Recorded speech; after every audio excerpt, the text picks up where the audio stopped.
기쁜 소식 전하는 바오로 딸. 안녕하세요.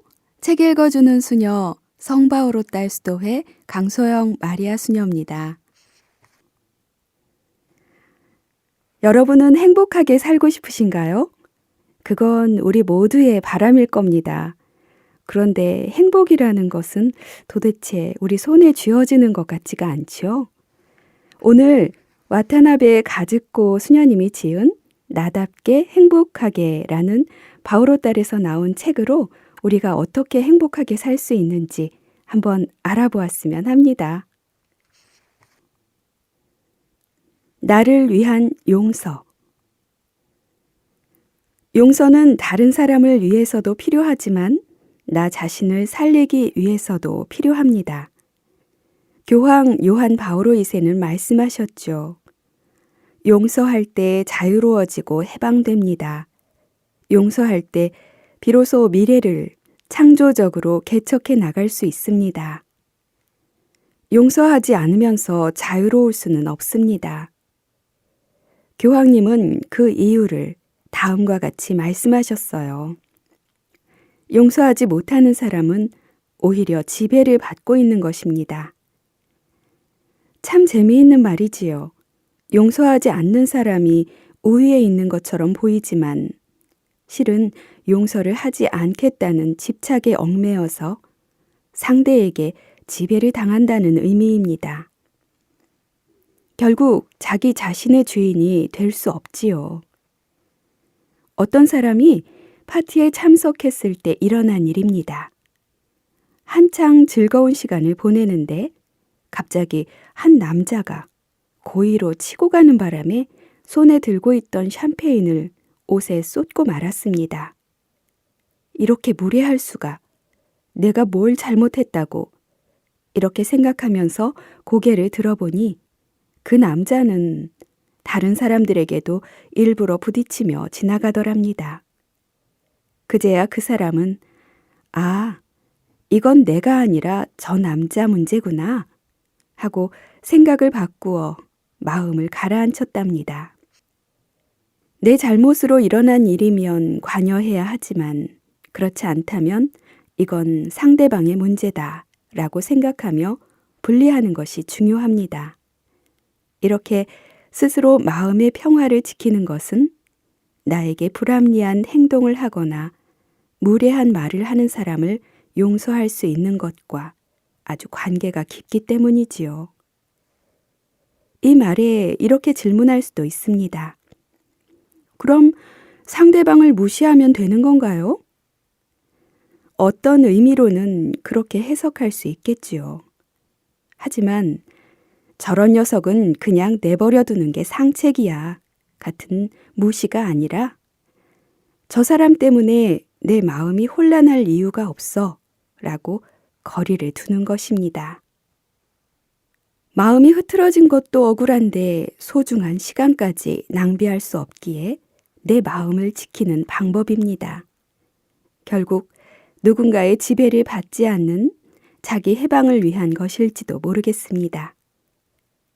때로는 자신을 지키기 위해 감정을 싹둑 자를 용기가 필요합니다. 이제 더 이상 고민하지 않아 하고 말이지요. 하지만 제 아무리 잘 끊었어도 머릿속에 맴돌며 용서가 안 될 때가 있습니다. 그럴 때는 시간이 해결해 준다는 말에 기대보는 건 어떨까요? 내 모습 있는 그대로. 평소엔 무심코 목구멍으로 침을 넘기지만 만일 내가 접시에 뱉어놓은 침을 다시 삼켜야 한다면 썩 기분 좋은 일은 아닐 거예요. 피도 마찬가지입니다. 피는 생명과 직결된 아주 소중한 것이라는 것을 알고 있고 손끝이 바늘에 찔리면 망설이지 않고 그 손끝을 입에 갖다 대지요. 하지만 시험관에 담긴 피를 아주 소량이라도 마셔야 한다면 거부감부터 들겠죠. 때때로 모든 사람한테 드러난 내 모습을 지켜보는 것은 힘이 듭니다. 나조차 똑바로 쳐다보기 힘든 모습, 받아들이기 힘든 모습을 다른 사람에게 보이는 것은 훨씬 괴로운 일이지요. 수치심이 마음속 깊이 가라앉아 있을 때도 그래도 감당할 수 있지만 한번 표출되면 스스로 감당하지 못하고 필사적으로 다른 사람에게 숨기려 하지요. 다른 사람에게 숨겨야 할 것이 많을수록 또는 숨길 상대가 많을수록 생활은 자유롭지 못합니다. 평안하게 사는 것이 불가능하기 때문이지요. 다른 사람이 보면 난처해질 물건이 방 안에 있으면 방문을 잠그는 것처럼 우리 마음 안에도 단단히 잠가 놓은 곳이 있습니다. 그래도 불안해서 끊임없이 다른 사람을 살피고 노크 소리가 들리면 보여선 안 되는 것을 서둘러 옷장에 숨깁니다. 상대방과 이야기를 하고 있어도 마음은 옷장에 있지요. 혹시라도 그 옷장에 들어있는 것을 꿰뚫어 보지는 않을까 하는 걱정에 마음이 평화로울 수는 없습니다. 우리 마음에는 나도 보고 싶지 않고 더욱이 다른 사람에게는 절대로 보이거나 알리기 싫은 모습이 있습니다. 하지만 아무리 감춘다 한들 그 사실이 변하지는 않죠. 질투를 하면 미움이 생기고 모르는 것이 많으면 틀리는 것이 있는 것처럼 있는 그대로의 나를 그저 숨기고 숨겨서 완벽한 내 모습을 보이려 하는 것은 무리지요. 다른 사람에게 결점을 보였다고 겹겹이 울타리를 치면 오히려 방어 기제가 생겨 자유로울 수 없습니다. 완벽한 내 모습을 지키기 위해 쓰는 에너지는 엄청납니다. 그것은 마치 격식 있는 자리에서나 입는 정장을 평소에도 계속 입고 있는 것과 같아요. 남들이 나를 어떻게 보는지만 의식해서는 자유로운 삶의 주인이 될 수 없죠.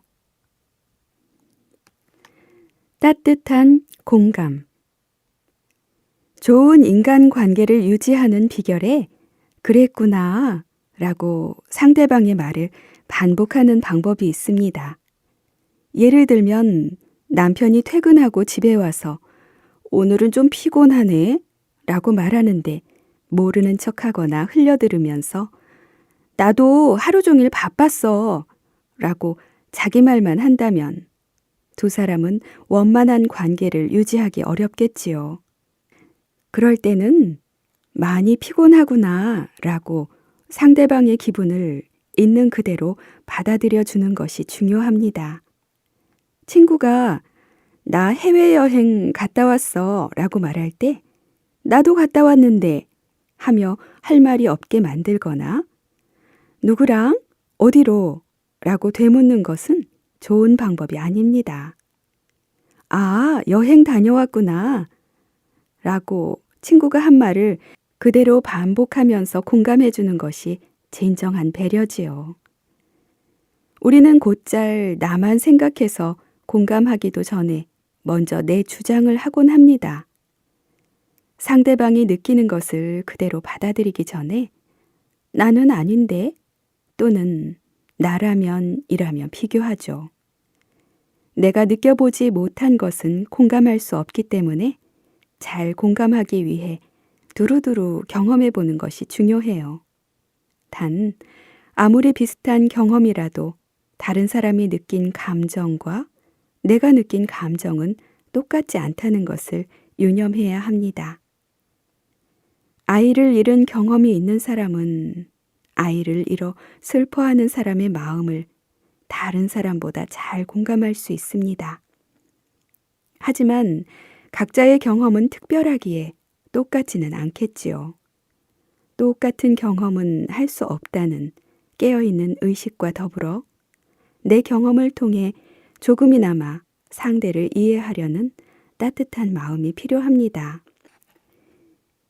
이런 말을 들은 적이 있습니다. 위로해주지 않아도 괜찮아요. 그냥 곁에 있어주세요. 슬프구나, 괴롭구나 라고 있는 그대로 받아주는 사람. 예수님도 그런 분이십니다.